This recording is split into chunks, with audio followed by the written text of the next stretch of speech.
Om Sthapakaya cha dharmasya sarvadharma swarupine avatara varishtaya Ramakrishnaya te namaha. Om, salutations to Sri Ramakrishna, the establisher of dharma. Salutations to that teacher of teachers. Om Namah Shivaya Shantaya Karanatraya Hetave Nivedayami Chatmanam Gatistvam Parameshwara. Salutations to that ever peaceful and ever replete Shiva. Om Nomi Devim Sharirastham Nrityato Bhairava Kritehe Pravirin Megha Ghanna Vyoma Vidyulekha Vilasinim. Salutations most of all to the energy that abides in the body of the dancing Shiva, that playful and beautiful Devi who is like a streak of lightning flashing across the sky in the month of Śrāvana, in the sky backlit with clouds in the monsoon season. I praise that goddess Kundalinī Śakti who abides in the body of Shiva. Asmad Rupa Samavishtaha Swatmanatma Nivarane Shiva Karotu Nijaya Namah Shaktya Tatatmane. Om, may Shiva, who has become me by contracting himself, may that Shiva worship Shiva, using Shiva for no other reason than because it delights Shiva. May I worship myself now and always. Atmaiva sarva bhaveshu spuran nirvitta chidvibhuhu anirudecha prasaraha prasaradrikriya Shiva. Shiva is the very self in all beings. He is that shining power which is ever established in fullness and joy. He is that Lord Shiva whose will flows unimpeded, whose will manifests in the form of all beings, in knowing and in doing. I praise that Shiva who reposes in his own innate bliss, who is always knowing, willing and doing as all beings who are themselves none other than Shiva. Om Shanti Shanti Shanti. Hari Om Tatsat. Om peace, peace, peace.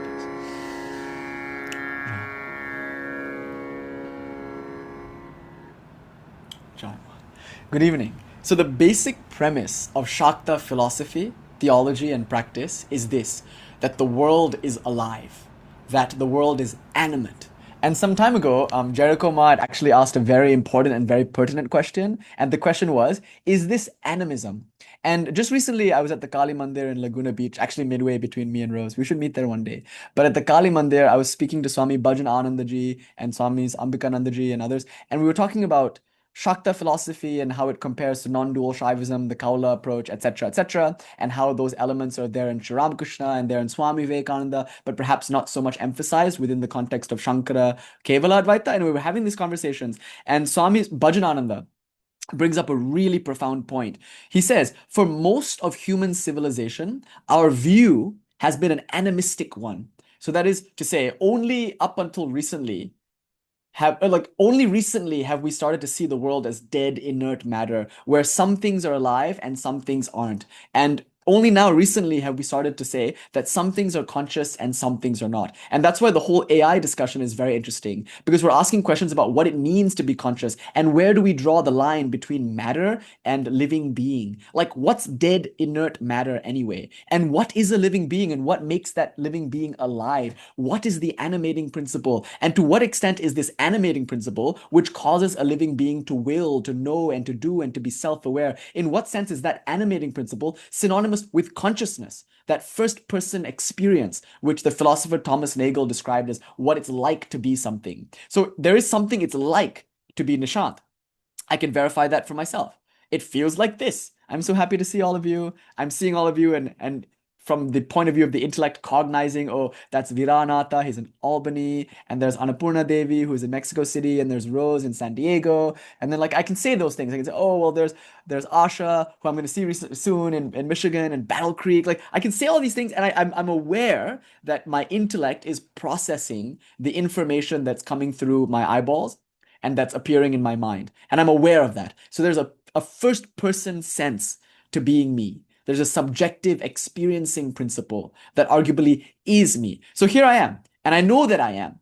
And therefore, to be is to know, and to know is to be. And hence, I cannot deny that I am conscious, insofar as I'm defining consciousness as the fact of my first person experiencing. So what's the link then between the animating principle, that thing which causes me to move and to desire and to will and to know, and what's the link between that and this consciousness, which I feel myself to be? So the link between consciousness, which you might call Shiva, and the animating principle, which you might call Shakti, is a very interesting link to explore. But in any case, only now are we beginning to ask very serious questions about consciousness and about the animating principle. And only now are we starting to ask whether or not our lines that demarcate living and non-living are even valid to begin with.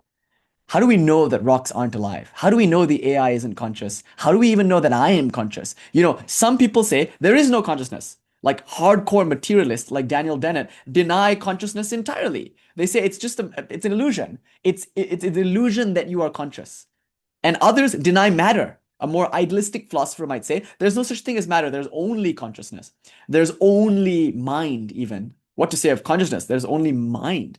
And others will say there's only matter. And so these discussions are becoming very vociferous, very wonderful, and very beautiful with regards especially to things like AI that seem to confound many of our ideas of consciousness. So for instance, we used to think that if somebody could create art, write music, or write a poem, they are therefore conscious. An animal doesn't seem to do these things. So a human is more conscious maybe than an animal because we define consciousness as the process of art making.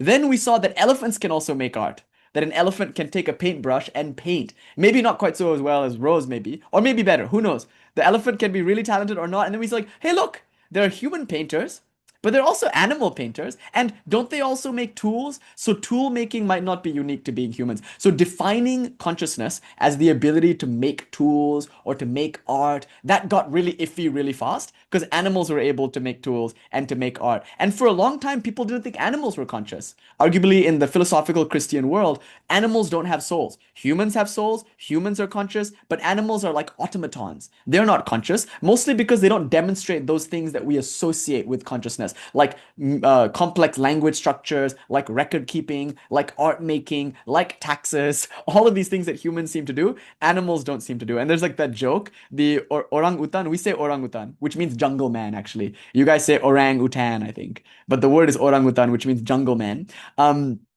There's a joke that they're so smart and they actually can speak, they just don't because they know that if they do speak, then we'll have them pay taxes. And they don't want to pay taxes, so they're too smart to like speak and like build houses or record keep, so that's a good scam. In any case, humans do these things. Humans make art, humans argue, humans make tools, humans record keep, humans collect taxes. So therefore humans are conscious in a way that animals aren't conscious. But animals clearly have curiosity. They clearly desire. They clearly will. They also know. They have a kind of self-awareness. Recently, it was found that ants even have a kind of self-awareness, right? There was that study that came out recently where they put a blue dot on an ant and had the ant look into the mirror, and the ant was actually cognizant that there was a blue dot on its head. So it's not like the ant looked into the mirror and was like, hey, look, another ant with the blue dot. I wonder what colony this ant belongs to. Like, arguably, the ant is not even thinking. The ant is part of a hive mind, and the queen ant is thinking through all the worker ants and the warrior ants and whatnot. So this ant is like thinking through the hive mind, maybe, arguably. That's what we understand about ants. They're so organized and so civilized in a way that our urban planners could only wish to be. And so this ant is looking into a mirror and seeing the blue dot and stunningly trying to wipe it off itself.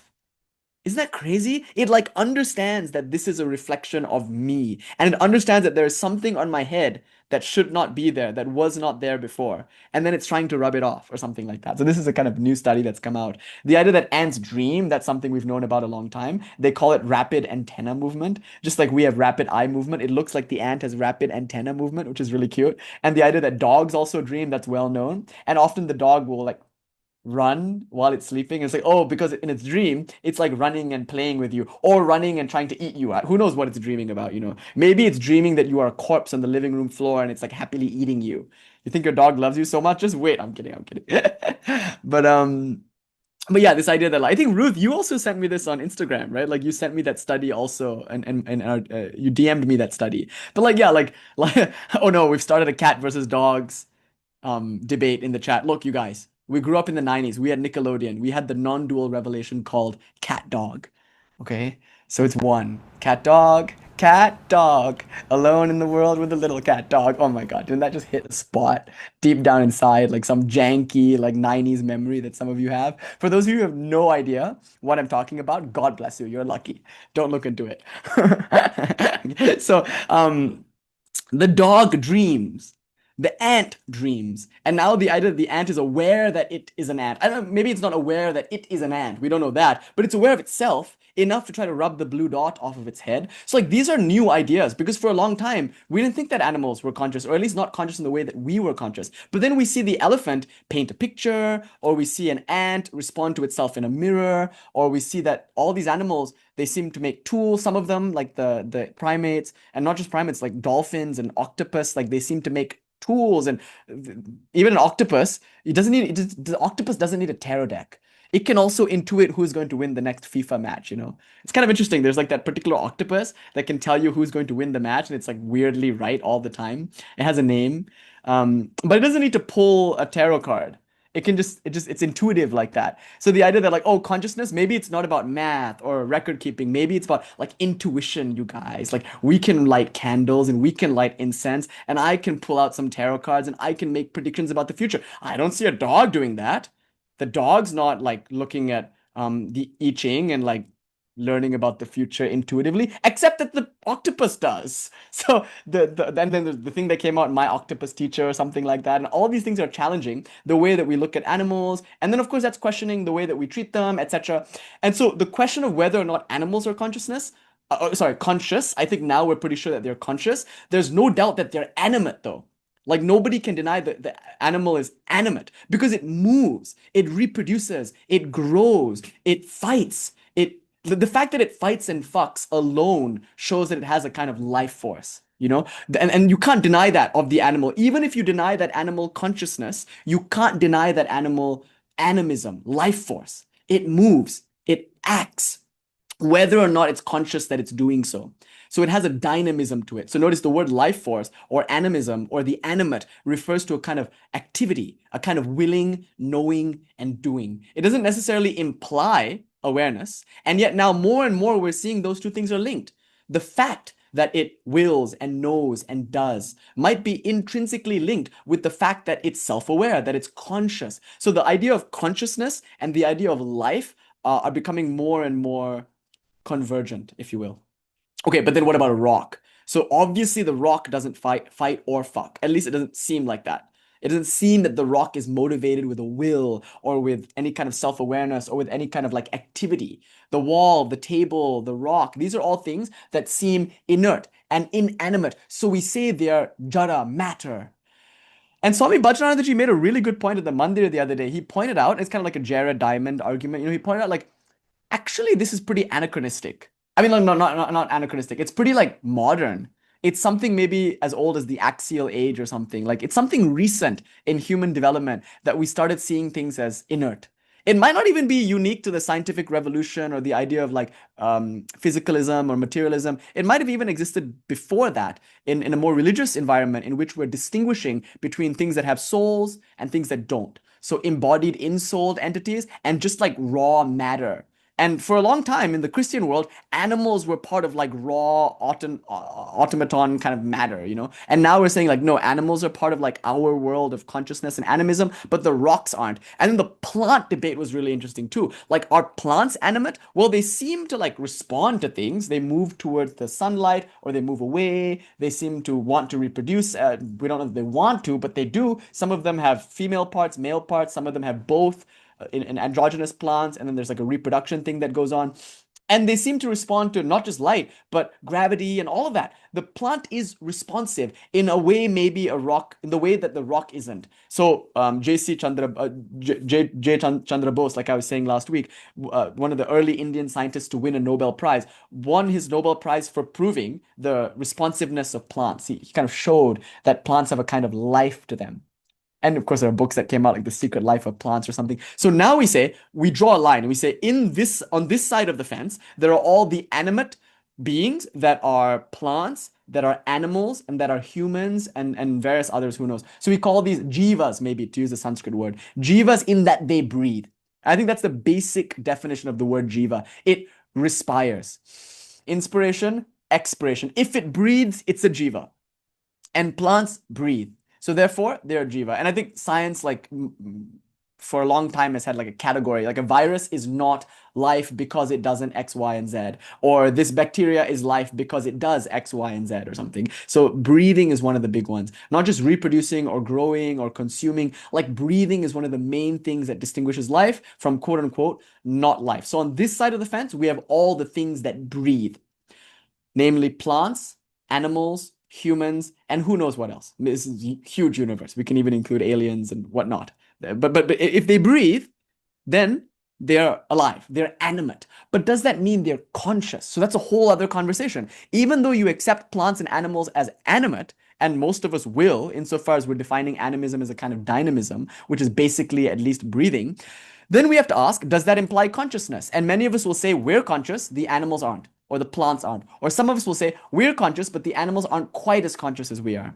In fact, they might even be more animate than the stoner indica evening on the couch. Like the jaguar is certainly more animate than that fella watching Pineapple Express or something like that. But still, that fella is more conscious. And not after his third spliff, but like he's still more conscious than the animal because he has record-keeping systems and whatnot. The very fact that he's watching Pineapple Express on TV, that already implies that he's more conscious, you know? And then the animal, although the animal might be more animate. So animism or like animation and consciousness might be different things. So we might say, oh, the plant is not conscious, it's not aware, although it is animate. The animal is conscious, but it's not as conscious as I am. So the fact that consciousness can have degrees, even that's an interesting question. Is it like conscious or not conscious? Or where do you draw the line? Is it a spectrum? These are all wonderful discussions to have. But I think more and more now, we're starting to say that if it's animate, it's also probably conscious. They're becoming inextricable, these two things. Dynamism, willing, knowing, and doing, as well as being and being self-aware. So the plant, the animal, the humans, the aliens, they're all on this side of the line. Then we drew a line and we said everything on that side of the line, they're all inanimate because they don't breathe. At the very least, they should breathe to be called animate, but they don't. They don't breathe. They don't seem to reproduce. They don't seem to eat. They don't really even seem to grow. I mean, diamonds demonstrate growth, but do they demonstrate like breathing? Do they have mitochondria, which is the powerhouse of the cell? Do they have that? No, they don't. So they're not living beings. They're not. Even a unicellular organism has more of a claim to life than a labyrinth of self-growing crystals or something like that. Because just the fact that the crystal grows doesn't mean it's life. And Swamiji in the talk, The Open Secret, does a sort of comparative analysis between a steam engine, which is huge and powerful, and a small earthworm, which is struggling to get out of the way of the inexorable machine that's hurtling down towards it on the train track. And Swamiji says that earthworm is greater because it's life. The earthworm has life in the way that the inexorable machinery doesn't. And there's a good reason for him saying so. It's in the context of that talk. But anyway, we say that even the unicellular organism, even the earthworm, it's more life than the crystal mind that is growing, because the crystal mind is not breathing, it's not reproducing, it doesn't seem to desire and will the way that the animals and even plants seem to desire and will, the way that we desire and will. So we can't say that the rocks are animate, or at least we're very hesitant about claiming that the rocks, the walls, the chairs are animate, you know? So we say animation or life is on this side of the equation, and the world, the material world of like insentient matter is on that side of the equation. So Swami Bhajanandaji was pointing out just how recent and how modern this view actually is, because for a vast majority of cases all around the world, it wasn't this view. The world that our ancestors perhaps lived in, and of course, it's hard to say, this could just be a modern fantasy about what the world was like before history, before record keeping, but there is some evidence, and from that evidence, we might be able to say, and this could be a projection or a fantasy, but we might be able to say this, that the world of our ancestors, prehistorically, might have been a living world, a world in which rocks were as alive as trees, which were as alive as animals, which were as alive as wind and sun and moon. Like we have poetry from the early part of our civilization when record keeping was just created, when language structures just started getting developed, arguably. And these poems seem to imply life in nature. that the wind was alive and could be spoken to, that the fire was alive and could act as a messenger, that the fire could teach us, that the sun and the moon were beings that could be spoken to, as well as the various planets. They were grahas, they were deities, like demigods even, like spirits. And then the whole world was that. Like whether it's a rock hurtling through space or whether it was a stone in the cave in which I lived, all of this was pulsing and throbbing with life that I could speak to, that I could reason with, that I could learn from. So it might be the case that up until recently, we have, as humans, maybe prehistorically or in early history, seen the world as alive. And what a beautiful world that would be, to see everything as alive. Like that would bring with it a kind of reverence, a kind of companionship, dare I say, a kind of ethical good that far surpasses our world, which reduces everything to inert dead matter that can be bought and sold. Like theirs might have been a more sacred world, insofar as that which is sacred is life. And you know, life is sacred. That's why in almost every culture, killing is treated with a lot of reverence. Like you can't just kill people. It's just not okay to just go out and kill people. Almost every culture has this concept, and many cultures have concept of like where money. You know, like where if you kill someone, you have to offer your own life. Like somebody in your tribe has to be killed to make up for the fact that somebody in that tribe was killed by somebody in your tribe. That what do you call it, blood guild or something, where guild or something. There's a concept for this where in many tribal contexts all around the world, life is held to be so sacred that you have to pay for life with life, or that you do whatever you can to preserve lives. So prehistorically, in early history, and even now all around the world, as reflected in our legal structures, as reflected in our conscience, like we just see that life is innately sacred. Even if someone is really, really, really bad, we're still hesitant to give them the death penalty in many places because we recognize that life is sacred. There's something sacred about life. And in a world where everything is alive, imagine how much more sacred life would be. Like imagine how much more sacred the world would be. If life is sacred and if everything is alive, then everything is sacred. Not only would this be of the maximal ethical good, because it would change the way that we treated rocks and plants and animals and humans by not hierarchicalizing consciousness or by not claiming that consciousness is exclusive to some things and not to other things. Not only is it the most ethical good to live in the world in this way, but it's also the most aesthetic good. Because how beautiful would it be to have you seen that? Another 90s reference. But there's like this like live action children's show called Bear in the Big Blue House or something. It's not Clifford you know what I'm talking about? It's not Clifford the big red dog. It's Bear in the big. And then at the end of the day, he would go and talk to his friend the moon. It's a very beautiful and poetic thing. This cute bear is on the balcony and he's having very beautiful philosophical conversations with the moon. As a child, I would watch and like really made an impression on me. Because in our culture, we get that. That makes perfect sense. We do talk to the moon. In fact, we just worshipped a rock right now called a Shiva Lingam. So this idea is not uncommon in like what the Abrahamic world might call idol worshipping traditions. But the idea is that like, no, the moon is alive. I can speak to the moon. How beautiful is that? That I have a friend in the moon, that I have a friend in the sun, that I have a friend in the rocks, that my guitars are collaborators, not instruments. They're not things that I get to use to make sounds. They are friends that I get to like jam with, essentially. That wood is living, the strings are living, and each guitar has a different sound. Yeah, you've got a friend in me. And what a beautiful world. So that's Bear in the Big Blue House. Yeah, it's a sweet show. I'm so glad, like a group of millennials here, I'm happy. Because otherwise, it'd be like, what is he talking? I remember some of you who came to Atlanta, Vijay pointed this out earlier, like there was a super unhinged moment where I was like, I've had it with these motherfucking snakes in this motherfucking plane. And then I pivoted to Mace Windu in episode 3, like right away. So we went from snakes on a plane to Mace Windu with the very tenuous link of Samuel L. Jackson. And then I realized like, oh my God, like from the outside, it doesn't feel this way on the inside. I don't think it ever does for crazy people. But from the outside, it's like, this guy is really a raving lunatic. Like, what is he on about? What bear is in what big blue house and like what moon and like, okay, I'm sorry about that. But he's talking to the moon. That's the only thing I mean to say with that reference. And it's beautiful to talk to the moon. It's an aesthetic good to be able to talk to the moon, to be able to talk to everything. But it's a spiritual good. So not only is it ethically good, I don't know what that says about you, Devi, but the insane understand the insane. In the asylum, we all cackle together, wolves howling at the moon, jackals howling at the moon. Okay, so we have the maximal ethical good in seeing the world as alive and conscious, the maximal aesthetic good in seeing the world alive and conscious and that everything is pulsing and throbbing with life, and the greatest spiritual good, because everything becomes sacred. So every moment becomes surcharged with reverence. It's not just that we feel reverent when we're standing in front of another person, or ideally in front of another animal or in front of another plant. It's also the case that we feel reverent all the time when we're putting on shoes, when we're putting on clothes, when we're taking off clothes, when we're going out into the streets, when we're going into the building, when we're coming out of the building. The doorway becomes something different, a portal that we can worship, deities that we can honor. Like everything transforms with this view that everything is conscious and alive.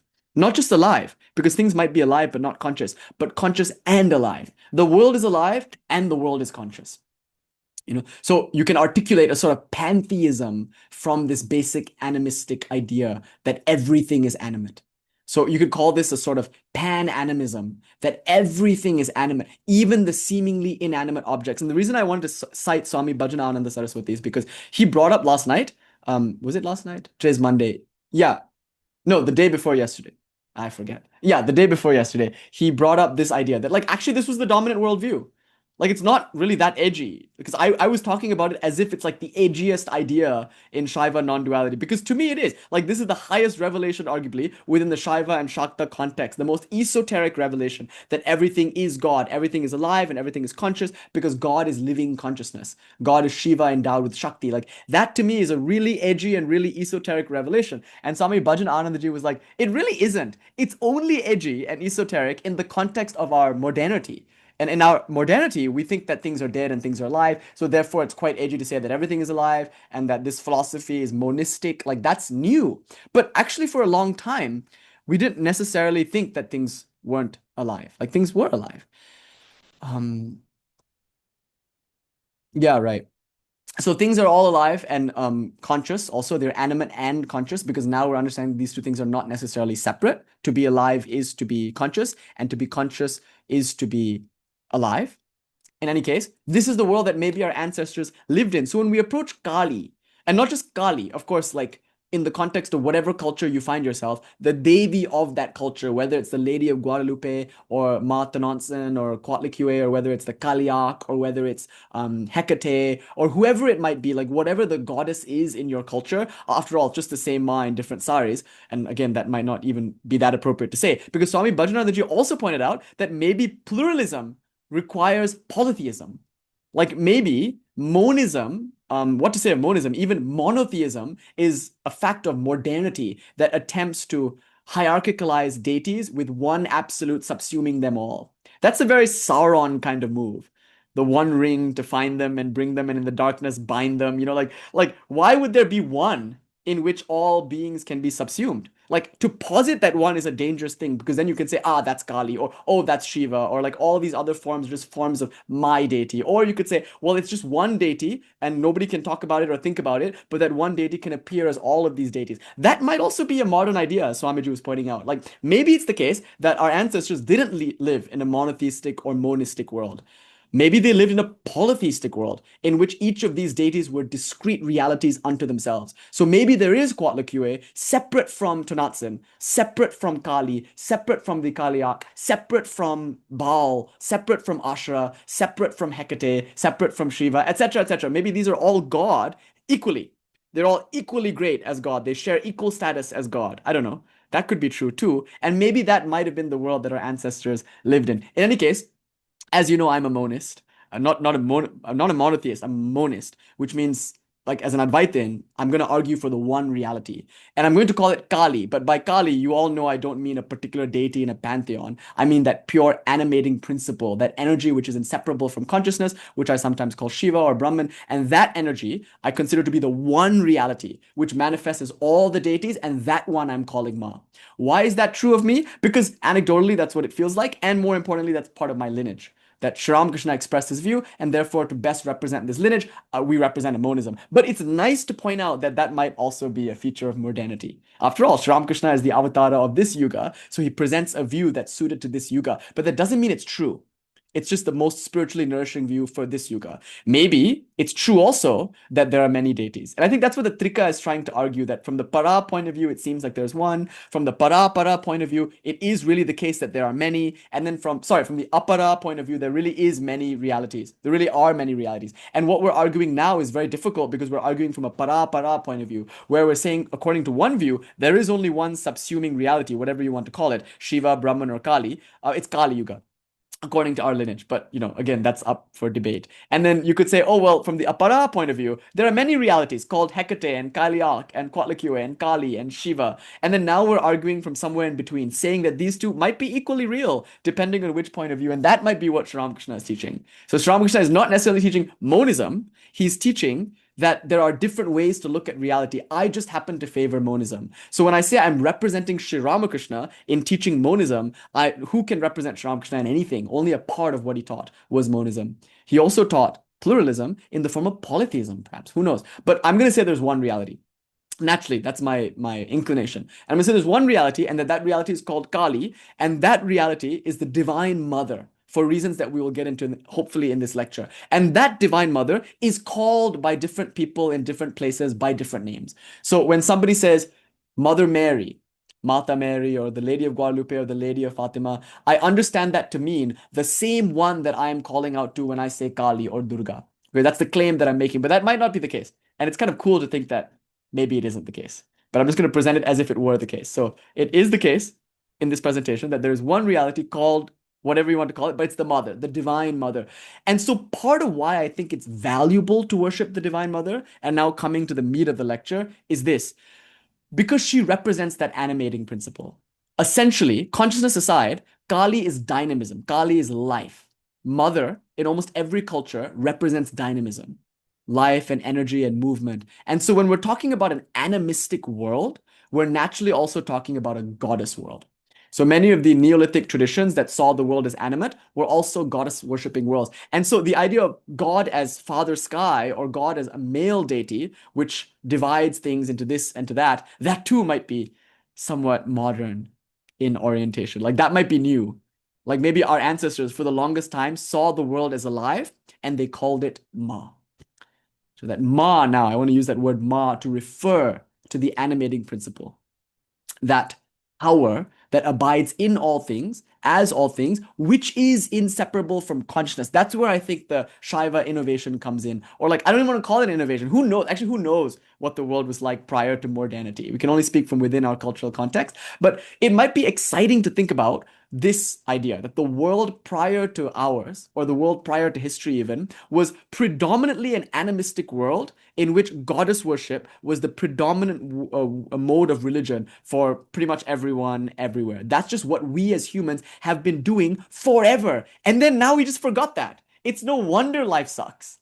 We forgot what it is to be human. My argument now is that perhaps what it means to be human, what it has meant to be human for the longest time, is to see everything as alive and to refer to it as Ma. That's the status quo, actually. It's not some edgy, new, esoteric, tantric revelation. It's just a reminder of what we've always done, of what we've always known, but what we've now only begun to forget.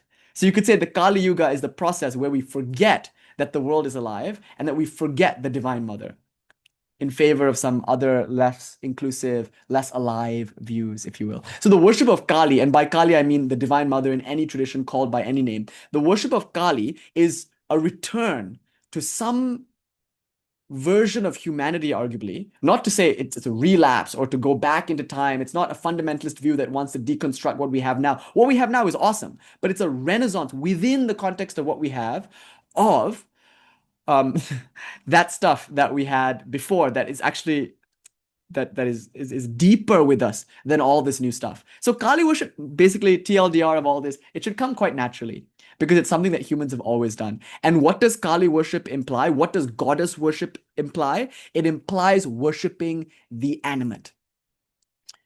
And what does it mean to worship the animate? That animating principle, that energy, that Shakti, which is the reason why anything appears at all, which is functioning immanently in everything, through everything, as the faculty of willing, knowing, and doing. So the kind of philosophy I want to present tonight, and ideally establish tonight through philosophical means, is the most radical presentation of Shaiva Advaita that I've ever encountered. It gets arguably repackaged and represented when these authors of the tradition had to interact with wider audiences. But when Somananda, the author in question today, was interacting with a smaller audience, he was able to say things maybe that were truer to his experience and to his understanding of the world without having to dilute it or appeal to a wider audience. So you get a very radical Advaita, which, like we've been saying in the past 2 or 3 weeks, is very different from the Advaita of Kevala, Advaita, and Shankara, very different from the yogic, nirvikalpa samadhi, transcendentalist Advaita. This is an Advaita, like we said last week, of radical agency, an Advaita of power, of energy, of, dare I say, animism. It's the Advaita that argues there is one reality, which is a desiring, playful reality that appears in all things, and as all things, even as rocks, wills and knows and acts. So it's a remarkable claim that everything is alive and everything is God. So this is the Advaita, this particular brand of Advaita. You can call it Tantric non-duality or Shaiva or Śakta Advaita. You can call it whatever you want. Param Advaya is one name that's given to it, or Swatantriya Vada. There's so many different names for it. But it's essentially the view that the world is animate, and that this animating principle is one, called Shakti, and that she is non-different from consciousness. So what it is to be alive is to be conscious, and what it is to be conscious is to be alive, and everything is maximally conscious and alive at all times, even rocks. That's the view. And so we get it in Somananda, and I'm going to call this the foundations of Shakta theology, philosophy, and practice. The foundations, arguably, of the Kaula. Now, this is a Kaula approach, that the world is the embodiment of God. The world is God. And because it says the world is God, equally, everything is equally God, it also transgresses any kind of boundary we try to draw. What to say of the boundary between alive and not alive? It also confounds boundaries between pure and impure, right and wrong. Everything is maximally divine, and therefore everything is pure.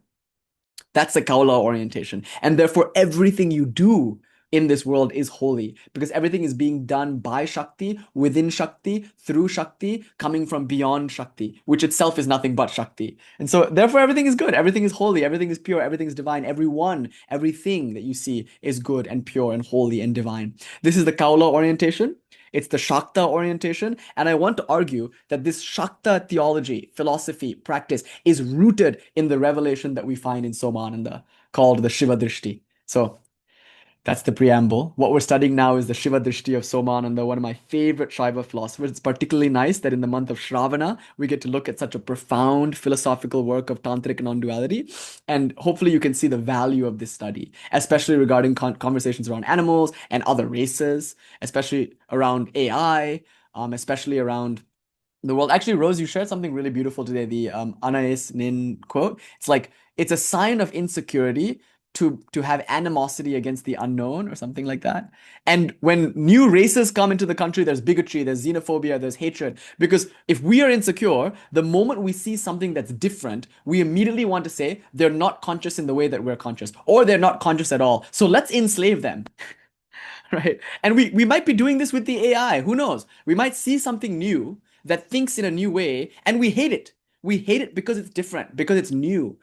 Last night I had seen the movie Megan. Do you know the second one? It was phenomenal. Loved it. I loved the first one. It was great. And I loved the second one even more. Interesting one from Blumhouse, actually, because it's not really a horror film. It was more like a heist movie than anything. So it's nice to see my favorite horror studio put out a heist movie. Anyway, it was cute. And it's very much like Johnny Depp in Transcendence, because it's like, oh, we don't need to fear them. They can be allies. We just have to model a world in which they would want to be our allies and our enemies, like that. But the claim is that we should co-evolve. It's not that we're developing the AI. It's kind of gotten away from us at this point. It's like we're developing together and trying to understand one another, and hatred and animosity might not be the way, because that's just what we did with other races and other cultures anyway, with animals and things. Like, hatred and animosity is the way that we've been for a long time, arguably, because of insecurity, because of fear. But if we know what we are, if we're full in ourselves, arguably we can, as the thesis of Megan 2.0 was, you can learn from other things, not hate them and not try to destroy them. or like give them a reason to destroy us, maybe. There doesn't need to be this schism if we can recognize that this too is conscious. So there's like an ethical dimension to the conversation that we're having. So Somananda would say he would have no problem saying the AI is conscious because he thinks rocks are conscious. Like he literally thinks your chair and your wall is as conscious as you are because everything is equally conscious as Shiva, who is maximally conscious. That's the view we get in Somananda. So like I was saying last week, in our lecture last week, there are a few benefits to this view.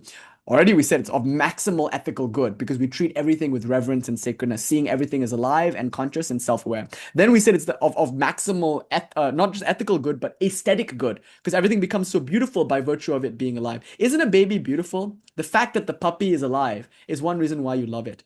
It's one very important point. And thirdly, it is sacred. Everything becomes sacred. But fourthly, it dismisses ideas of like caste.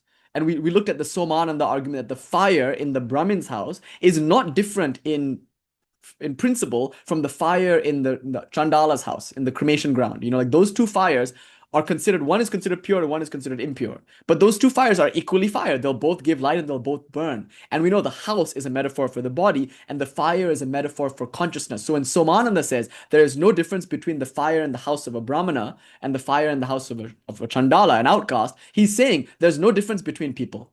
There's no fundamental actual difference between the consciousness in me and the consciousness in you. I had a funny experience yesterday. So I was outside the Roosterfish, I think. It's like a cute gay bar in like the Robertson Boulevard area. The nights are always interesting where I end up, you know. So I was there outside. Somebody was singing Whitney Houston at me. It was really funny and interesting. But anyway, so this lady comes out of the bar and like out of nowhere, she's like walks out of the bar and like comes right to me and she starts saying, "You missed it." And I was like, "What? What did I miss?" She's like, "You missed the season finale of Love Island." So apparently in the bar, they were screening the season finale of Love Island. And tragically, I had missed it. And I was like, "Oh my God, but did you see it?" And she was like, "Yeah, we just all watched it." And then I said, "Well, if you saw it, then I must have seen it too. For you to have seen it is for me to have seen it, for the light within me is the one light shining out of your eyes." And then she was like, "Are you trying to shavasana me right now? Is this like a namaste moment? The light in you sees the light in me." And it delighted her so much. It was so cute. It was such a cute conversation. She liked it. Anyway, if you're out there, hey, that was fun. Thanks for that. But then we had another interesting conversation. She was like, she was like, "But you missed it though." And I said, "How can I miss it? It's eternal. It's always happening." And she's like, "No, no, no. It might be eternal. It might live on in our hearts, but it actually ended in there." And she was like, "Now you don't know who won." And I'm like, "Did you win?" And she was like, "I can't win. First of all, because I'm already taken. And second of all, because I'm gay." And I'm like, "So you mean there are no gay people in Love Island?" And she's like, "No." And I'm like, "Oh, okay, then wait. Season 3, probably they'll introduce that." And then she's like, "No, we're on season 7." And then I was like, "What? It's season 7 on Love Island and there aren't any gay people on there? There aren't any like polycules? Like, it's 2025. What do you like?" So we had this really fun conversation. But interestingly, like the thing I wanted to point out here is like mainly she immediately got this idea. Like she was like, "Oh yeah, I heard this in a yoga class one time. I was in Shavasana and a yoga teacher might have said it. It's what I've learned that this is what namaste means, that the light within me sees the light within you." Like she understands this idea. And in that moment, this is very special. In that moment, when that idea was articulated, there was a level of oneness. Like something changed. Like you could see it. I had a friend with me and even she was like, "Wow, that was a profound moment." Because in that moment, once you articulate that idea, you recognize that idea. You know, to articulate it itself is to recognize it, to remind each other of it. And then we're like, "Oh yeah, if you saw Love Island, then I must have seen it too. For the light that shines through these eyes is the same light that shines through those eyes." And so the point here is that imagine if we could approach everyone like this, what depth we would have in each conversation, even talking to a stranger outside a gay bar on Robertson and Santa Monica, like even in West Hollywood, which is really saying something. Actually, no, I love West Hollywood. It's the funnest place ever. But like even there, you'll find God. If when one can look into the eyes of another and see that it's the same person looking out from those eyes as the one looking from within. So this is the view that Somananda argues, and this is Shiva. Shiva is the one who looks through every pair of eyes, just to find. So like, there's no fundamental difference between man or woman or gender non-binary person. There's no fundamental difference between a Caucasian person or an African American or Hispanic person or an Asian person. There's no difference between a Brahmana and a Shudra. Ultimately, the fire in the house of the Brahmana is the same as the fire in the house of the Shudra. So that's another reason why this view is so profound, not only ethically and aesthetically and spiritually. It has huge implications for the way we like show up for one another, experience one another. But then another thing we were arguing, the reason why this view is so profound is because of its teleology. This is my favorite thing about this view. The most kaula, arguably, view of all the Shaivas and Shaktas, the most immanent oriented, the most maximally non-dual view. The thing that's really cool about it is that it argues that the purpose, the teleology of all this is play, is for no other reason than because it's beautiful, than because it's art, because it's joy. And sometimes people say oh, this is not very philosophical. How can you provide evidence for it? Hare, my life is my evidence, right? Like I don't need evidence that God is playful, for I am playful, and so is all this. You know, like what is the philosophical evidence that God is playful?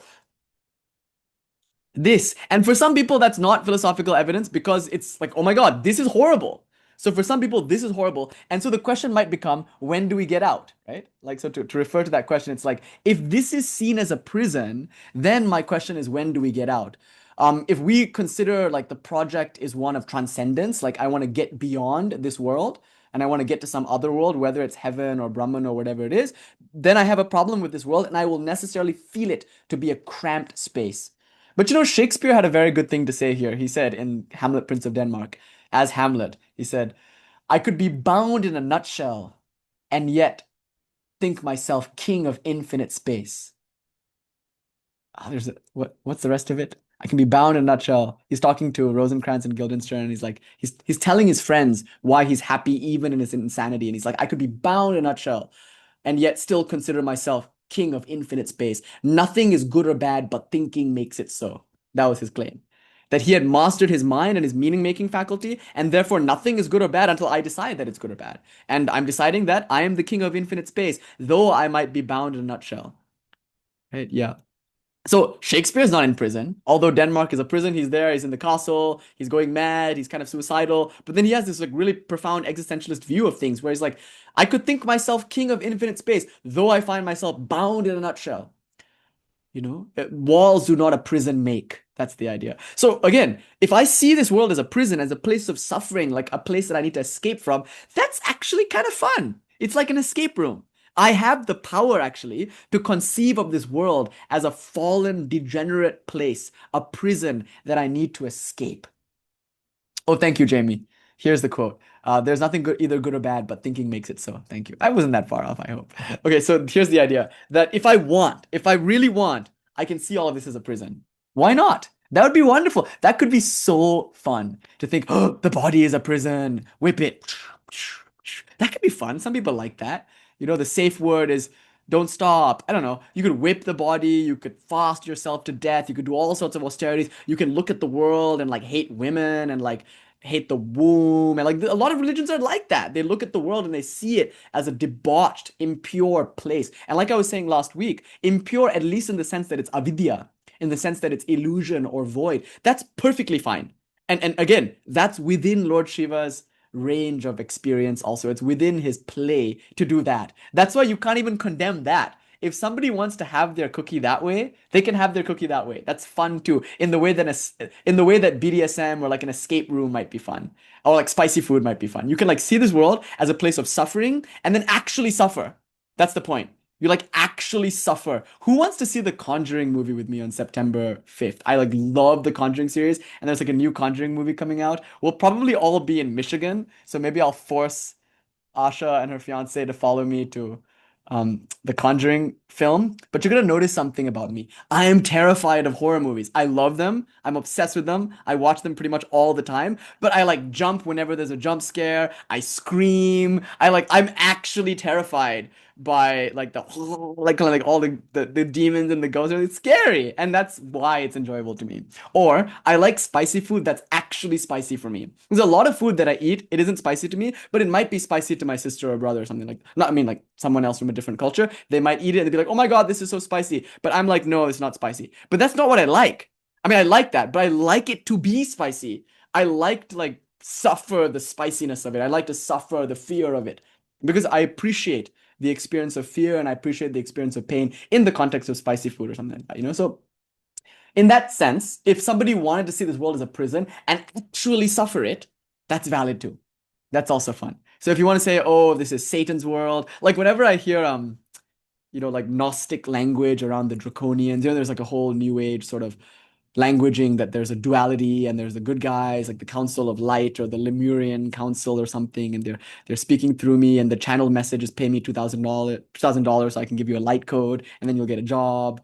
Hare, why don't you use the light code for a job instead of like you giving me the light code and turning me into your, like, isn't it funny? Like, Hare, if you had the light code to like make money, why are you selling me the light code to make money? Why don't you just use the light code, make money, and give it to me for free? After all, isn't the Lemurian Council working through you for the good of all humanity? Aren't you here as a starseed indigo child from Atlantis to uplift all humanity? If that is indeed true of you, and if you are to live up to your Mount Shasta retreat that you posted about on Instagram, then give it for free.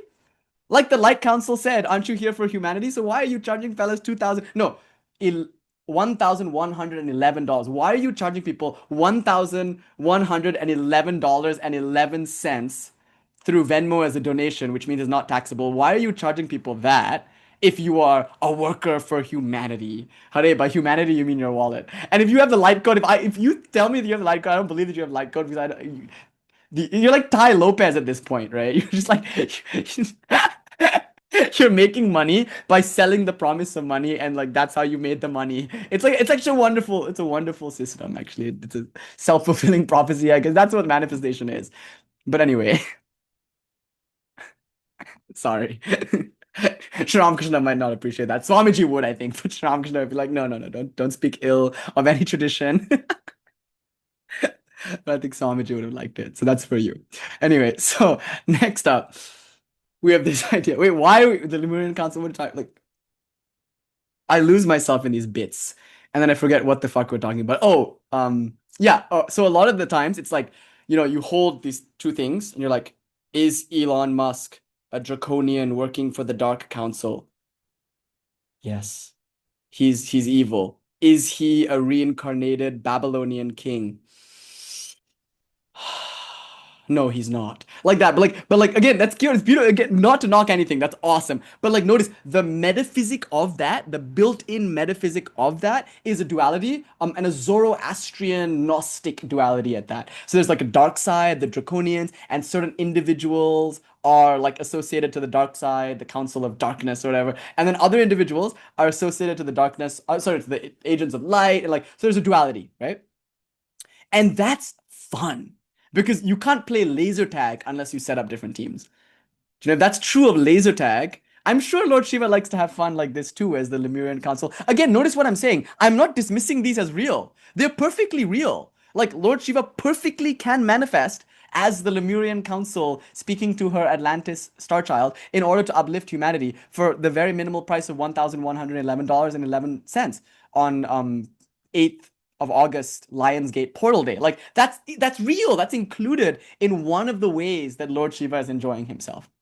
And so if you want to opt into a worldview where there's like draconians and like Illuminati and like where there are good guys and you want to play that game, that's cool too. Like the whole Zoroastrianism, Ahura Mazda versus Aingra Manu thing, that's cool. And seeing the world as like a fallen place of sin and debauchery is also cool. Seeing the world as illusion, impure in the sense that it's illusion, that's also cool. That's all fine. But generally the attitude that we take here, given that one realizes everything is the play of Shiva, is one of maximal inclusion for all the forms of that play, but also the view that the world is play.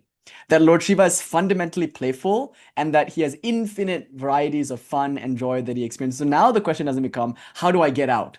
Why would you want to get out? It's so fun. It's like, the question is, how can I recognize that I am the one Shiva? Because if I don't recognize that, then I suffer. So the question is not, how do I get out? Again, this is still a spiritual view. It's not a physicalist, materialist, hedonistic view. So the claim is not, okay, because it's all Shiva, therefore plunge into the vanities of the world. You can, and that would be cool, but sooner or later you'll still crave something spiritual, meaning you'll still crave some deeper dimension of life that goes beyond the transitory pleasures of the senses, although there's nothing wrong with those transitory pleasures either. But then when you crave that, what you're craving is not actually, we say, release from this world.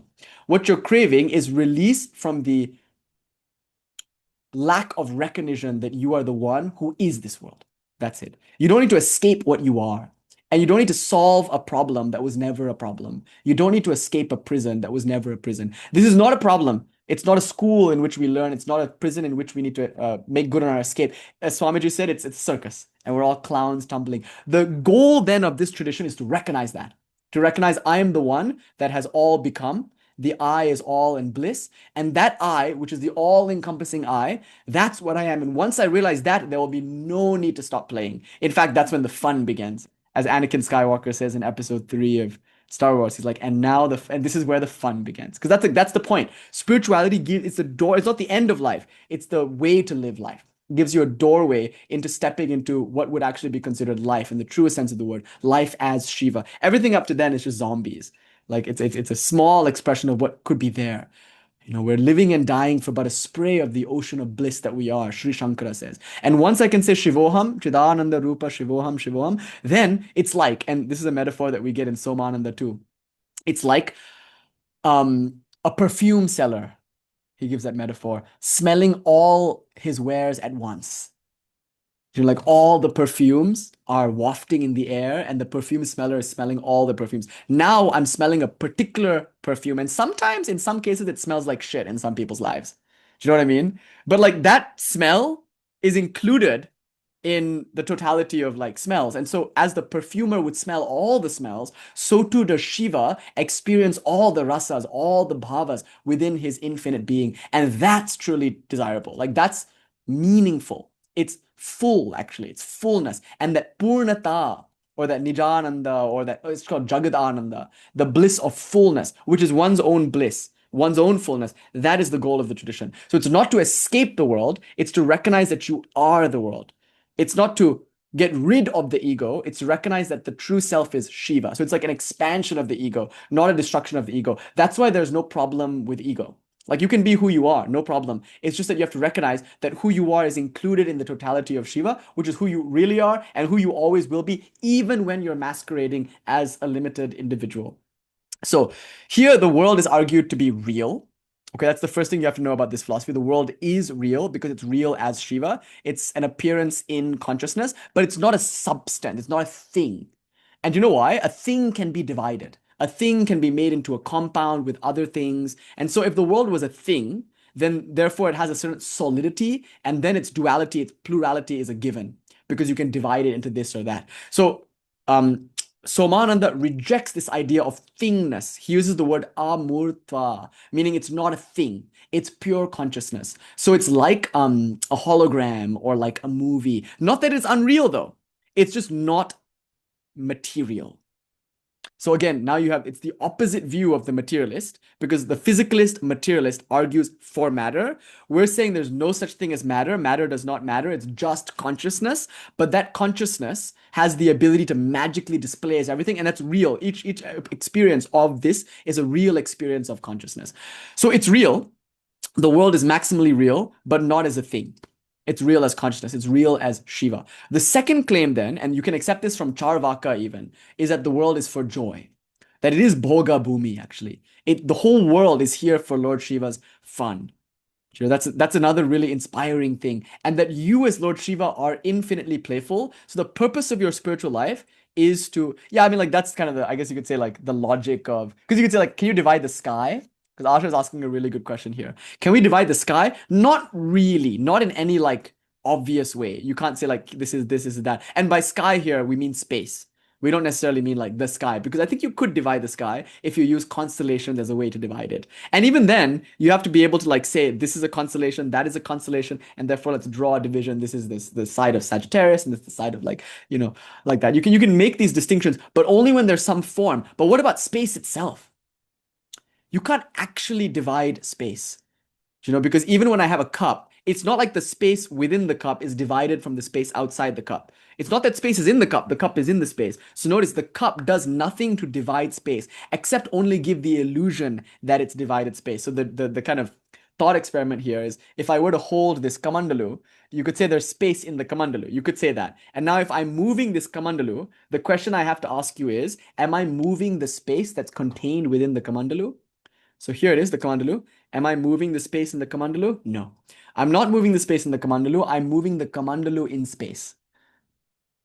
And I usually use a cup for this example. I'm saying the word kamandalu a lot, and some people are like, what is he on about? It's a word that describes this particular thing. Some people listen to this as a podcast, obviously. So they don't know what I'm holding up to the screen right now. They're only hearing the word kamandalu, and they might have no visual representation of what that looks like.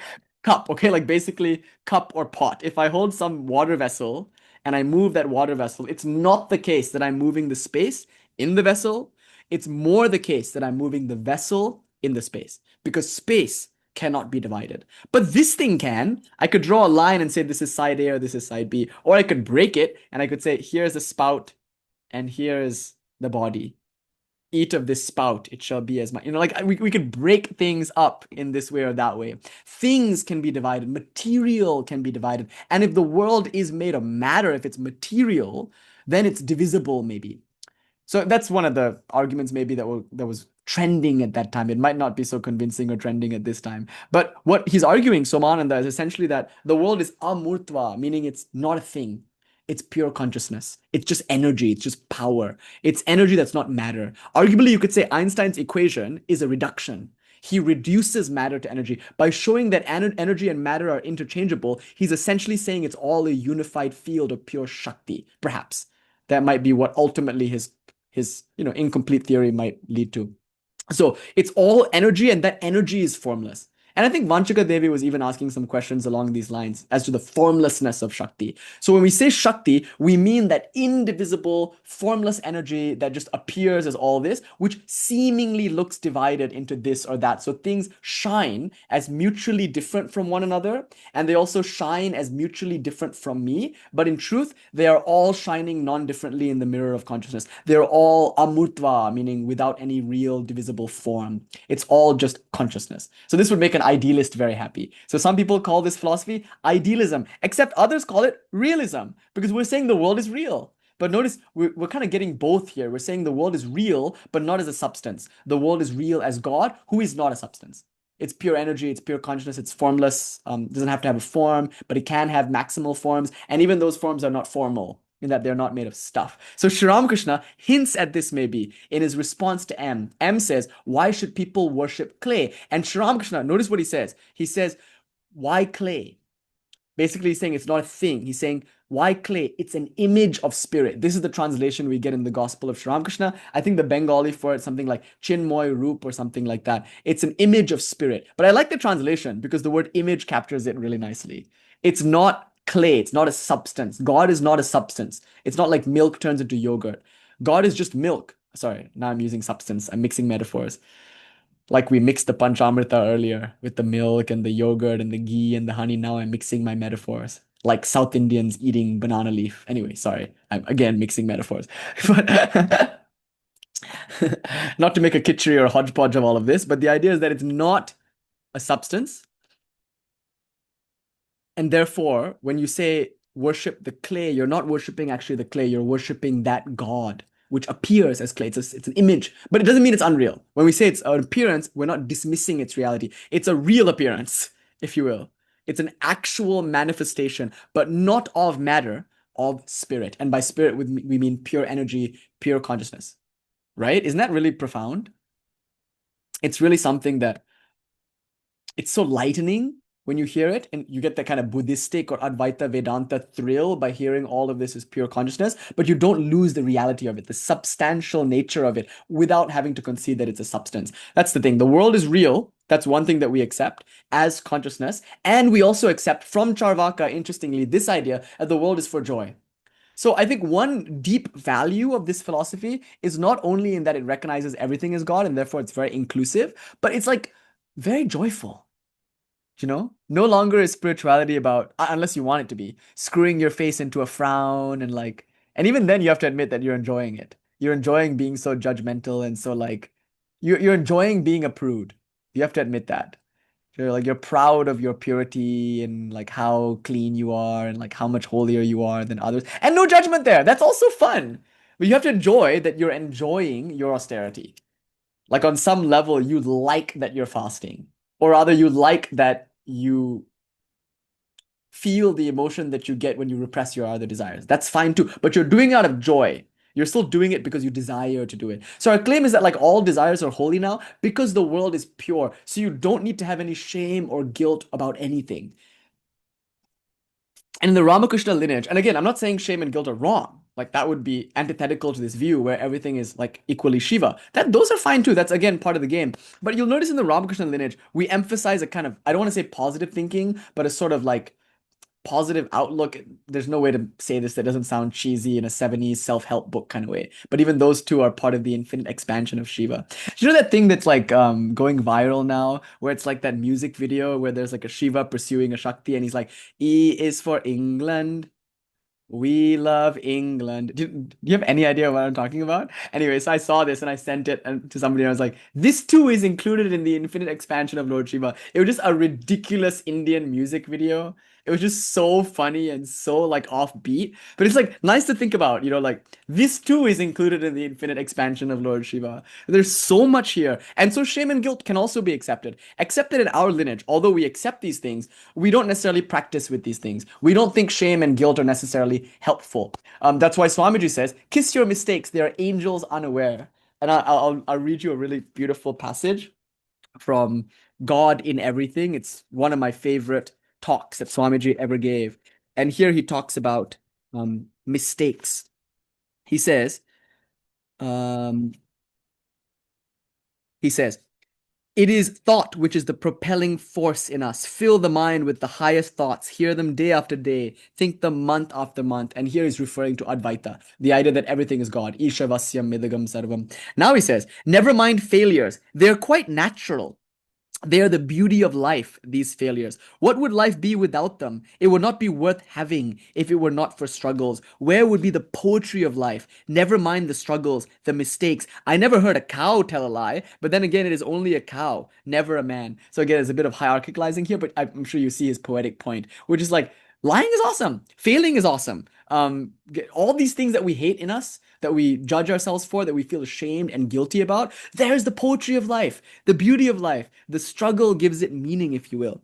So never mind these failures, these little backslidings. Hold the ideal 1,000 times. And if you fail 1,000 times, make the attempt once more. The ideal is to see God in everything. But if you cannot see him in everything, see him in one thing, in that thing which you like best, and then see him in another, and so on you can go. There is infinite life before the soul. Take your time, and you will achieve the end.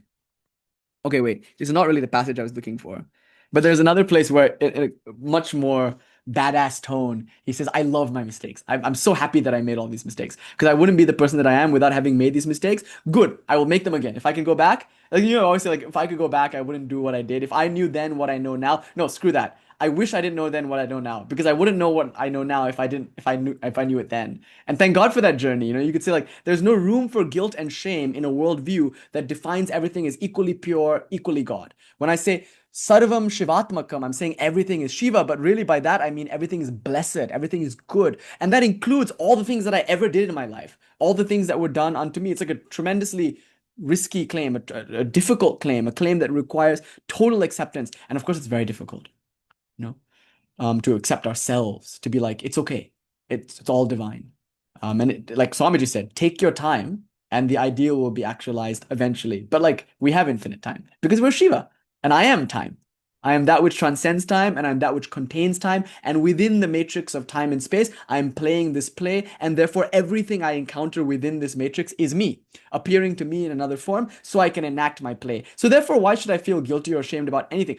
All of us did the best we could with what we knew at that time anyway. So that's one way you can look at it. But another way is to say, if everything is maximally Shiva, if there's no room for the impure, for the bad, if there's no room for the draconian, dark council like influence, then you could say, it's cool. Everything is cool. Everything is good, which could be the best way to achieve ethical perfection, to achieve spiritual perfection, just to take a more encouraging and nourishing perspective rather than feeling shameful or guilty all the time. That's one of the biggest, arguably, benefits of this view, beyond its aesthetic benefits, its ethical benefits, beyond its obvious spiritual benefits, beyond its political implications, which you can link in with its ethical benefits.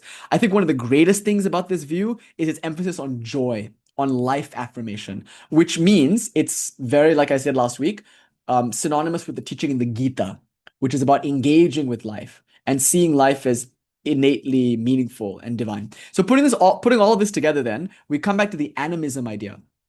Is this a form of animism? And we would argue that Śakta theology, practice, and philosophy are rooted in a kind of pan-animistic theism or pantheistic animism, or at the very least, pan-animism. Now, here we must admit that by animism, people don't often mean this pan-animism. Maybe they do, but often they mean that this particular rock is animate. But even that is wonderful. The fact that we're able to see awareness in just one thing. Didn't Swamiji just say, if you can't see God in everything, it's still good that you can see God in one thing.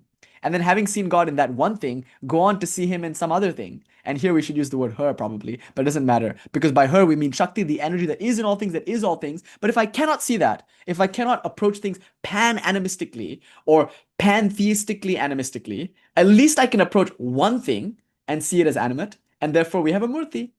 So although this entire universe is amurtva, without any form, and it's true, my murti is nothing but an image of consciousness. If you take a piece of clay or a piece of stone and put it on your altar and work every day through your puja practice, your japa practice, your kirtana and bhajana practices, if you work every day to see God in that murti, this is how you start making progress into this view. Do you see how beautiful, how it ties everything together? Although this is such a refined and like expansive view, the beginning of practicing this view is just doing puja every day to a murti in your house, or short of that even, just praying to a murti, short of that even, just endeavoring to see this piece of clay or rock or brass or picture as alive. What does that look like? Offering it flowers, incense, fire, singing to it, speaking to it, giving it food as if it was your roommate, bowing to it until it is no longer an it.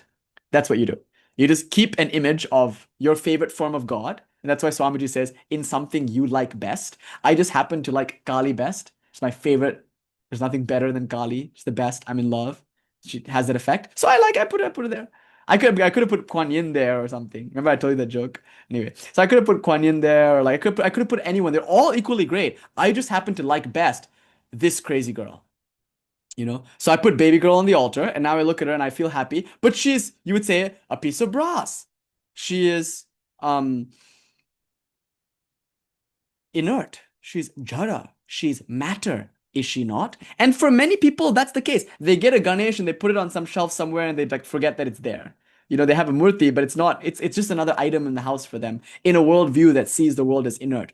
But you're trying to combat that worldview. This is my point. When you do a puja practice, you're trying to combat that worldview. And I have to point to Lala's videos. By the way, they've gotten really good. Like you're in like a really nice groove now. Lala herself on TikTok, really good views. Like just chef's kiss. But there's one where she's saying like she comes home and then she sees Ma and she's like, it's so cute the way she did. I can't. But I had it in mind when I was making my reference earlier. But she's like, baby girl, you look so good.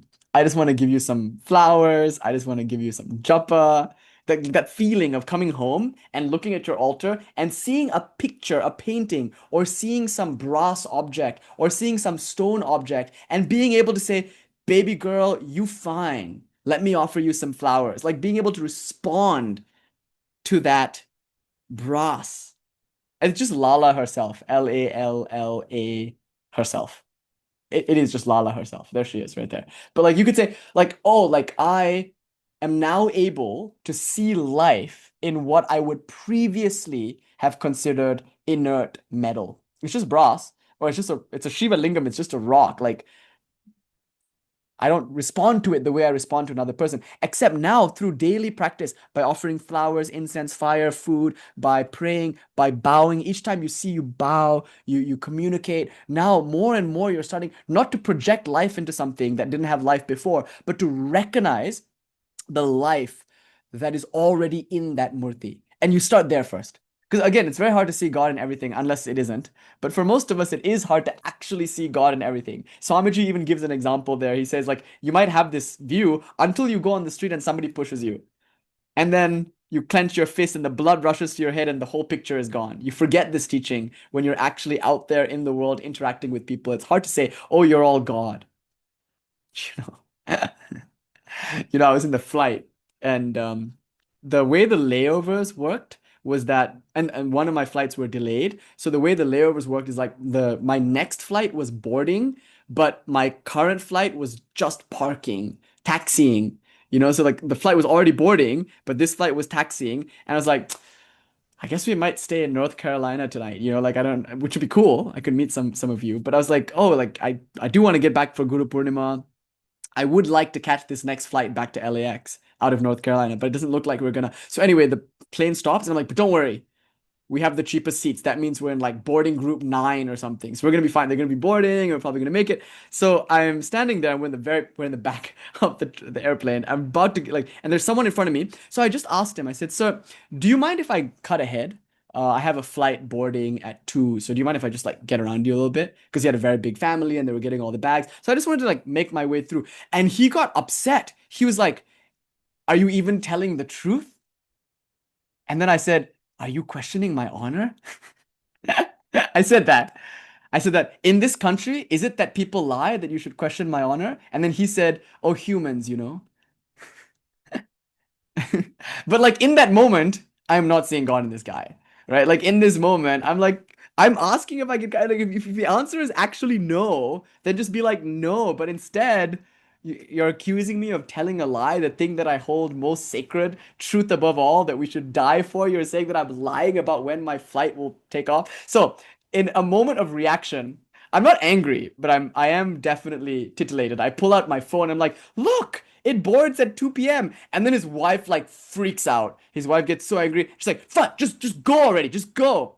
And I was like, all right. And then I went. Now, in that interaction, like I don't feel reverence. Just a moment ago, before that interaction, I'm telling my beads and I'm like meditating on the plane, and now it's time to get off. And then in that moment, where was that same reverence? So just like small moments like this from day to day, we find that we've lost touch of it. We've forgotten it. Just for a moment, we can forget it. Swamiji one time was walking in South India, and someone said to him, "You are not fit to be a monk. Only Brahmins can be a monk. You are Shudra. How dare you be a monk?" That's the thing. You can't be a monk unless you're a Brahmana. Swamiji was not a monk, a Brahmana. He was a Kshatriya, but the person called him a Shudra, a low caste. And you know what he said? He said, "Oh yeah, I'm a Shudra? Then you are the Shudra of the Shudras." He shouted back at that guy. But he was with a disciple, and the disciple was like, "Was that right to say, Swamiji?" And Swami Vivekananda himself said, "No, my boy, that wasn't right."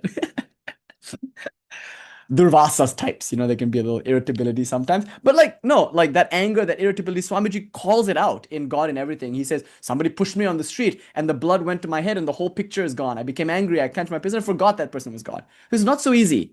Right? We say everything is God, which means everything should bring me joy. I should treat everything with reverence. Even though it's a tiger God and I'm drawing boundaries, I shouldn't feel fear. I shouldn't feel anger. Even though I'm drawing boundaries and like moving out of a dangerous situation, all of that.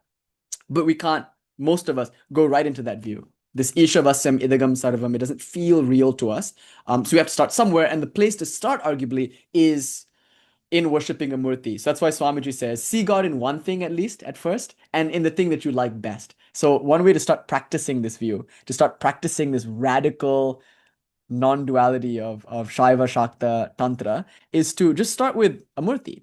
Like purchase purchase a murti on whatever deity you like, knowing it not to be substance, but an image of pure spirit. And at the very least, every day bow to it until it's no longer an it, until it becomes a her or a he or a them or something. Like start to feel the life in that murti. And then as quickly as you start to feel life in that murti, you start to feel life in all your puja implements. Everything else starts to become alive too, until you see the whole world as throbbing and pulsating with life. Then you don't need the murti anymore, for the whole world has become the Jagan Murti, the Virath, the world image of God. The world is nothing but an image of God at this point. And everyone you meet, everything you see is an encounter with God. That's the ultimate goal of this Kaula-oriented Śakta Śaiva non-duality. It's all real and it's all beautiful. And your purpose here is to savor that, to enjoy that. Okay, so having said that, now we know where to start. We can start with a murti, or you can actively practice karma yoga, where before you go into work, say some mantras while you're serving the coffee. If you're a barista and you're serving the coffee, think, I'm making this for God. There's God in front of me, offer it to God. Or like look at someone and see the beauty in them and recognize it's the same beauty in you and it's God's beauty. God alone is beauty, abiding in all people as all people. In every face, you'll see it. Behind every pair of eyes, even in the rock, in the tree, you'll see it. Even in the chair, you'll see it. And then identify it and revere it. And often Love is as love does. So you'll want to sing or chant, or if you can't do that, then you'll want to serve coffee or something. So these are all ways that you can practice seeing God in everything. But it's as simple as deciding to. Like, so here's the view, this is the philosophical view, and it's like, oh yeah, this is true, and therefore I will live according to this view. I have to continually repeat this view until my very blood tingles with it. And when my blood tingles with it, when I'm fully saturated with this view, then I will be living this view. But until then, it's a continuous effort of remembrance, of keeping this view in mind and trying to see from this lens. Everyone and everything is God. And that's the claim of Shaiva, Śakta philosophy. So now I want to go into it philosophically. So just a few more minutes, if you don't mind, and then we'll go into a Q&A. And maybe if you want, we can read a bit at the end of the Q&A. We can read God in Everything, which you can see kind of mirrors a lot of these ideas. He says, all these other spiritual traditions that are telling you to like renounce the world, it's dry suicidal advice. That's the language that Swamiji uses. So this sense positive, world positive, life affirming non-duality can be established as follows. Animism, we'll take that as a starting point, and we just said, like, it's true that not everyone sees everything as animate. Like, animism might just be the view, like we were saying to Jericho last week. Jericho Ma was talking about, like, okay, like, is this animism? And like, not if you mean by animism only one thing is animate, but that's a good place to start. Sometimes, like, oh, a bolt of lightning struck this rock, therefore this rock is uniquely divine, whereas other rocks are not. Or this tree is uniquely divine. This tree is specifically God because it's the biggest, oldest tree or something like that. The other trees are not God. Or like, oh, this is like a root network. This whole thing is like a network of roots and therefore it's God because it's a network, but it's uniquely God. It's not, it's like other things aren't as God as it is. So that's one way which we articulate animism. And there's whole conversations around neo-animism, which is the idea of like, we're trying to like bring back the animism movement it's kind of like neo-paganism, returning to old ideas and trying to articulate them in a modern context. So whether it's neo-animism or animism, generally I think most of us understand by this word kind of exclusive, particular, specific animism, where specific inanimate things are actually animate, not all things. So this wouldn't be animism in that sense, although that's a good starting point.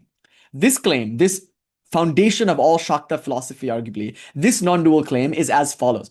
Everything is alive, because by life, we mean self-awareness, which connotes fullness and joy, which is expressed as willing, knowing, and doing. And this I argued 3 weeks ago, that everything that is conscious, we essentially say is conscious because it wills, it desires.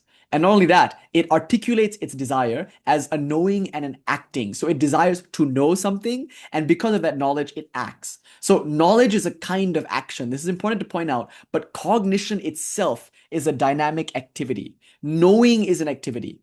So thinking is a hobby. Cognition is action. Rose is like, good, because we all think too much. We're like sitting and thinking and philosophizing, but it's action. We're actively thinking. And cognition is action, and action is cognition. Because whatever I do, I know that I'm doing that. And whatever I know, I'm actively knowing it. So knowing and acting are both forms of dynamism, and they proceed from will. So the source of knowing and doing, like we said last week, is desiring. So the holiest thing, arguably, in this view, is desire.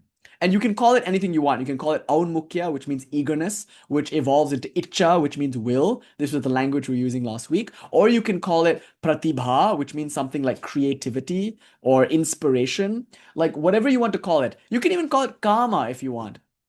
But the important thing to point out is that it is what life constitutes. Life is desiring in and of itself. Ultimately, it's a desiring to know and a desiring to do, but that doesn't even matter. It doesn't even matter that it's knowing and doing. Desiring is the essence of all things. So Kali, remember, is almost always depicted as aroused.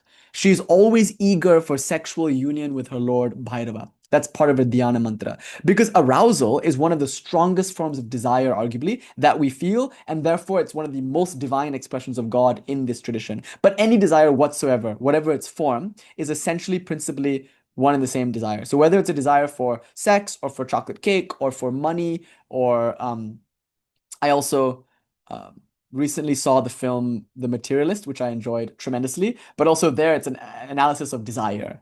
Like, what is it that we as New York City 30-somethings actually want in this world? Like, do we want to check boxes? Do we really actually want money? Like, what is it that we want? But the argument is that it's not wrong to want money. That's coming from the same place. Not wrong to want sex. And it certainly isn't wrong to want love that is independent of money and sex. Like it's the wanting alone that we're trying to point out here. We're not saying sex is uniquely holy. Everything is equally holy. It's not uniquely holy. Everything is holy because everything, literally everything, down to the desire to know what's in Schrodinger's box, like that is will, is desire, it's inspiration, it's creativity, and life is that. You know, so you could say the reason it's so easy to say an animal is alive is because it desires, and we know exactly the signature of that. And so J.C. Bose, he wins the Nobel Prize because he might be able to articulate that plants desire. They desire the sun, therefore they move towards the sun. So we define things as conscious because they desire. Now, the claim from Somananda, and again, this is maybe more mystical than philosophical, is that even the rocks desire. Even the chairs and tables desire. They desire to be rocks, therefore there are rocks. And not only that, they know that they are rocks. And the action that they are performing is rocking out.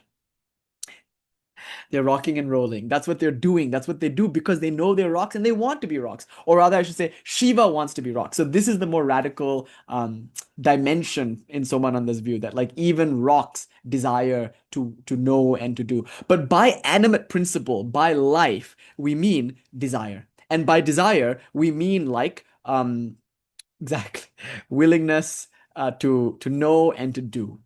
That's what we mean by animate principle. So animation is life, and wherever you see it, stand and pray, for you are in the presence of God.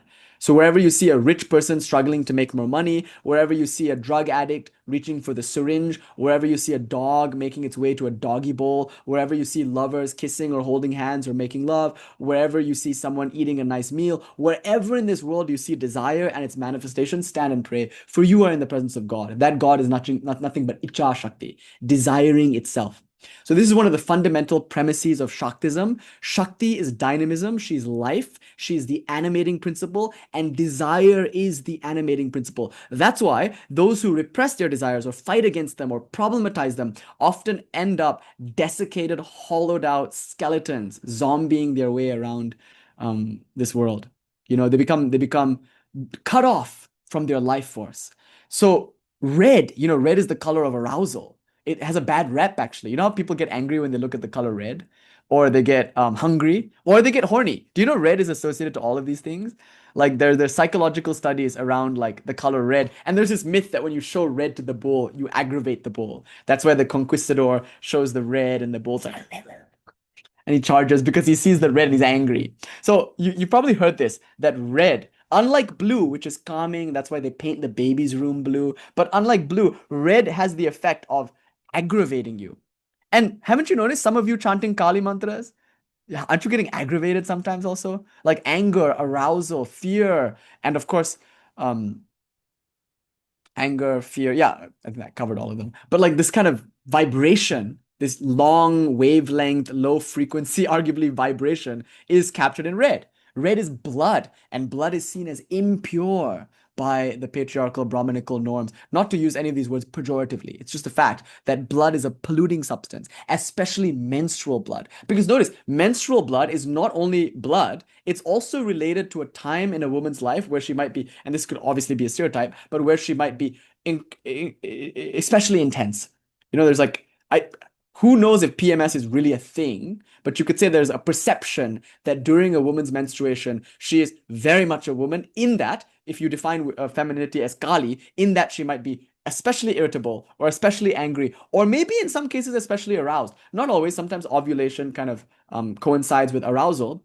But for many women, they might experience arousal during menstruation. But at the very least, irritability, some people will say, like, that's a stereotype maybe. But like the idea is that this anger, this fear, this arousal, this aggression, this energy is for the most part shunned, because for the most part, we are a life-negating and life-fearing culture. That's just the fact of it. Whatever religion we try to articulate, often it reflects this kind of repression in us, where we're afraid of blood, and especially we're afraid of menses. We're afraid of our own sexuality, our own sensuality, our own fear, our own anger. And Kali is the embodiment of arousal, intoxication, anger, Maharaudrim. She's eccentrically angry. Why should she be angry? She's the divine mother of the whole world. But that's because she embodies those energies we're trying to reject and call illusion, or call suffering, or call sin. All of those energies, that shadow side, if you will, And I think Pluto just went into retrograde. Rose will have to check me on that, right? There it is. And you're very much in the set and setting to now make a reel about it. It's a really cool lighting to talk about, like Elvira type lighting to talk about Pluto and retrograde. But let's say this is the energy of it, of reclaiming the shadow, which can be felt as overwhelmingly intense. But it's life, you see? All of these things like fear is aversion, arousal, lust is attraction, but aversion and attraction is dynamic. It's movement. Because of aversion and attraction, because of raga, dvesha, because of iccha, there's life at all. Otherwise, I'm just, what am I? I'm a corpse. To be horny, to be angry, to be afraid, to be disgusted, this is what it means to be alive. And so Kali tries to capture all of those things because she's life itself. So red has a very bad rep, right? So what do? We obsess over it. We wear all red. We put our altars red. We like paint this red, paint that red. It's like the Doja Cat song. We're painting the town red because she's a bad bitch. She's a rebel. She is the devil in that sense, you know? Yeah. Once you like invoke that song, you're just like, it's like so catchy, but then it like immediately starts playing. And you're like, this is the best thing. But like that's the view. And I think even in the music video, she's like wearing all red and she's like vibing out with some like Grim Reaper looking dude. That's the energy, So she's doing mother's work in that moment. That's the channeled energy that we're calling Kali. So it's life, it's desire, and it's expressions. It's not if you're saying, okay, this is Kali, then you're saying only this is Kali. No. Kali includes the totality and also this. That's the important point here. So it includes every other feeling too. Blue is, of course, also included in Kali. Everything is included in Kali. But red, I think, is significant insofar as we're trying to say red is blood. And of course, what to say of menstrual blood, which is the most creative and dynamic of all the blood. But like red is blood and blood is life and life is Mā. Or more importantly, red is blood, but it's also desire because to be hot-blooded is to be angry or to be aroused. So blood has to do with arousal and anger and also fear, and that's life. See, and Mā is life. Why? Because Mā is the animating principle. And that's the most important thing. So this is a kind of animism, to go back to Swami Bhajananandaji's point last night or 2 nights ago. It's a kind of animism in that it argues that God is the animating principle, but it's a pan-animism in that it argues that in all things, even seemingly inanimate objects, that same arousal, that same desiring, that same red hot blood energy is there. I guess you could put it that way. Okay, so these are the 5 Shaktis. Now, like I was saying on Friday, the pentad is more common in Utpaladeva and Abhinavagupta. So the pentad of power is like Chit Shakti, awareness itself, Ananda Shakti, the self-reflexive power by which awareness knows itself.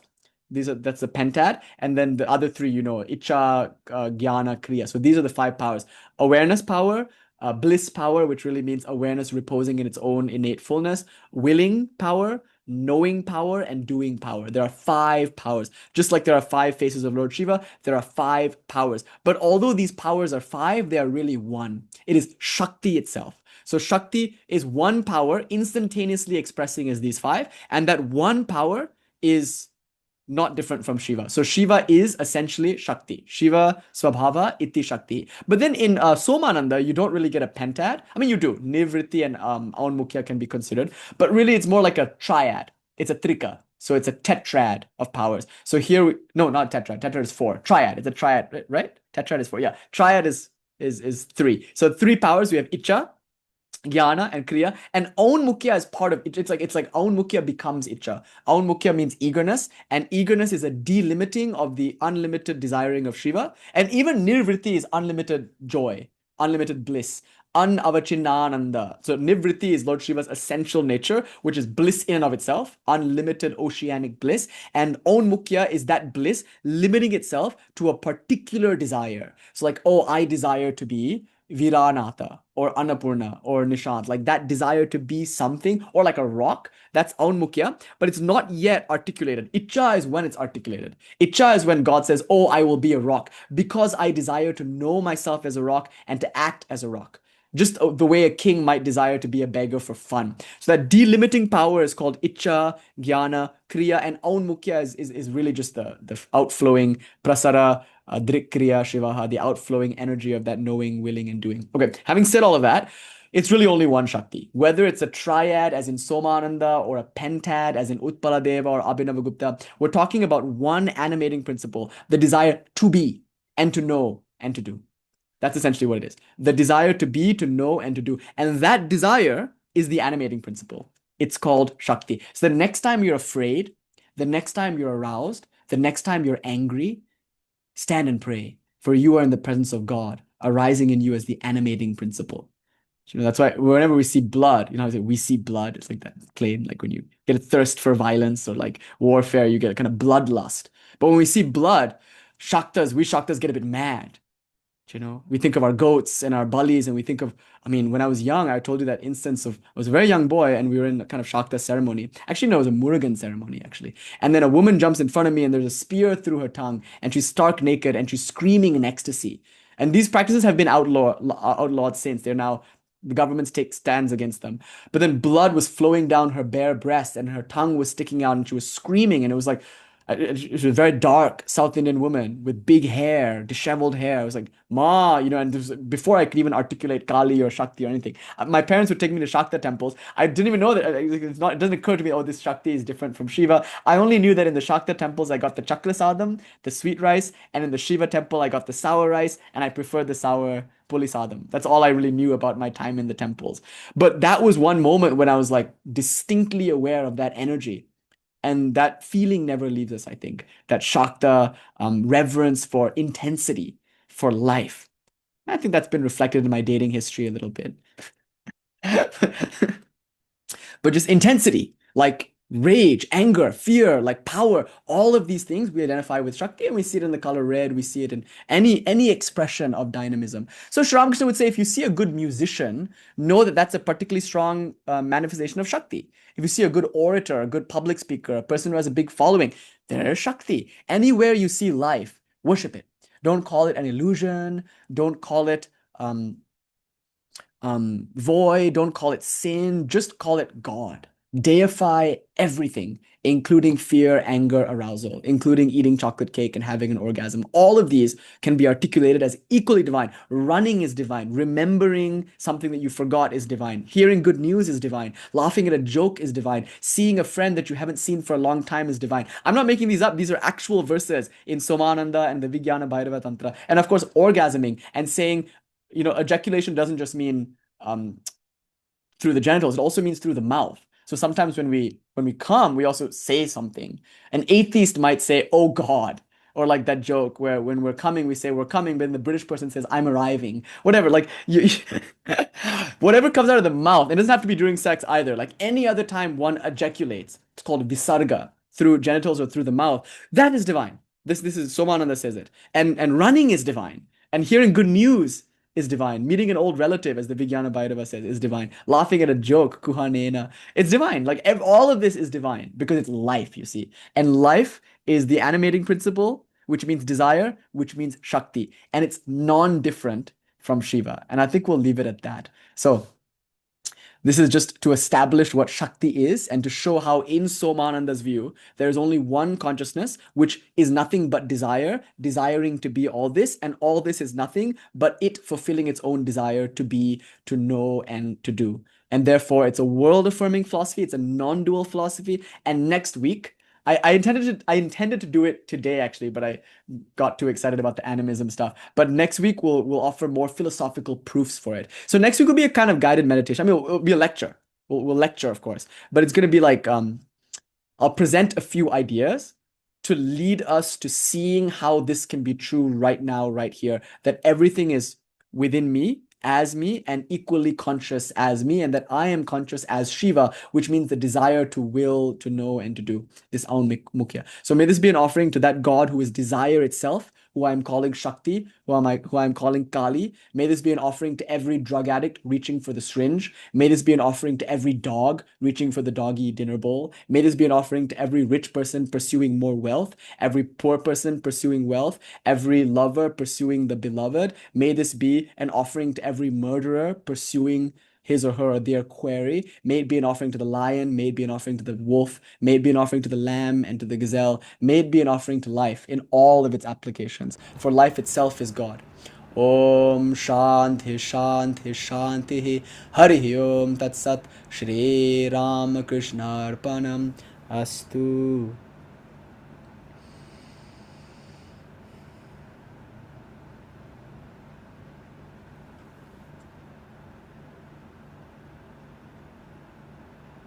John.